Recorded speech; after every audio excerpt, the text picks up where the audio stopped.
تعالوا وياي نسوي أطيب برياني. أول شي أخلي الجدرية على النار، أخلي الزيت، وضفت وياها قطعة زبدة، تقريباً 2 إلى 3 زبدة، واللي مسوي دايت لا يخلي زبدة، يكتفي بالزيت.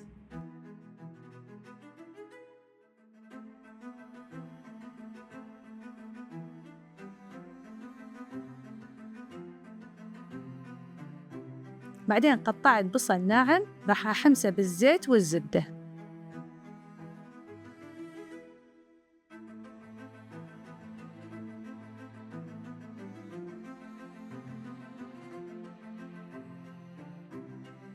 بعدين على صفحة سلقت صدر دجاج وخليته وياه.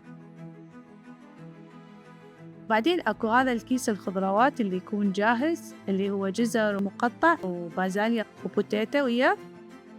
وأخلي الرز غسلته زين ونقعته تقريباً ربع ساعة. بعدين أخلي بهارات البرياني والملح حسب الرغبة، تقريباً يعني خليت ملعقة طعام. أخلط المكونات كل زين.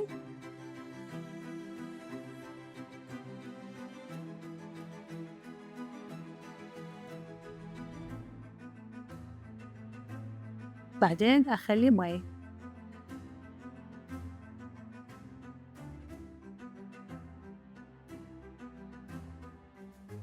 بعدين خليت المي ينشف، خليته 20 دقيقة يتهدأ. على صفحة قليت اللوز وراس عصفور وسلقت بيض وقليته أيضاً، وطرشي هذا القرنبيط أنا مسويته خليته وياه، وطلع كلش طيب. تجربوه بألف عافية. إذا حبيتوا أسوي فيديو طريقة عمل راس العصفور كتبولي بالتعليقات.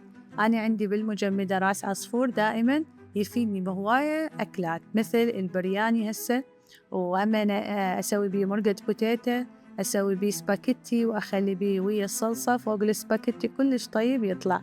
وأكو هواية أكلات يحتاج لها راس عصفور تطلع كلش طيبة.